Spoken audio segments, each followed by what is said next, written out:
Hello, I'm Dr. Deuk. It's September 12th, 2022. I'm here with one of my patients who injured his neck at work and had a couple of herniated discs that were causing neck pain going down into your arm.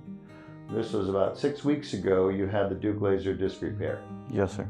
And we did an endoscopic annular debridement and treated the herniated discs in his neck. How do you feel? I feel great. Feel good. So you still have the same neck pain you had before surgery? I do not. It's gone? Yes. Cured? Yes. Awesome. And the arm symptoms? Gone. Gone. And it looks like you're back to work. I am. Yeah? How's that going for you? It's going well. I'm taking it slow, light duty, but everything's great. Yeah, and we're going to keep it at light duty just to make sure those discs heal properly and we don't get them re-injured. So we'll keep you at light duty for a bit longer. Now, how did you find out about the Deuk laser disc repair?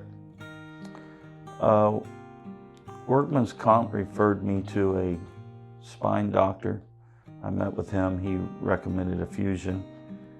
I didn't want to go with a fusion. I wanted something a lot less invasive. So I did my research and Workman's Comp referred me to you. Yeah, and you can see here on the video, we did your laser surgery, and this is the endoscopic view. There's a very small incision, 4 millimeters. You can't even really see it anymore. It's a tiny little spot right there. It looks like you had a pimple there at one point, and that's it. Mm-hmm. And we cleaned out the herniation and got rid of all the pieces of herniation, as well as cleaning the tear. You can see the endoscopic view here where those pieces are coming out and the tear is being debrided. So it was outpatient. You didn't have to go to the hospital, did you? No. All right. Was there anything else you want to say to your fans out there?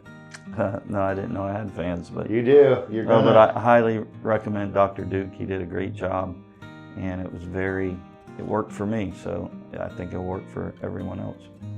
Awesome. All right. Thank you. Take care. You bet. Let's get you out of here.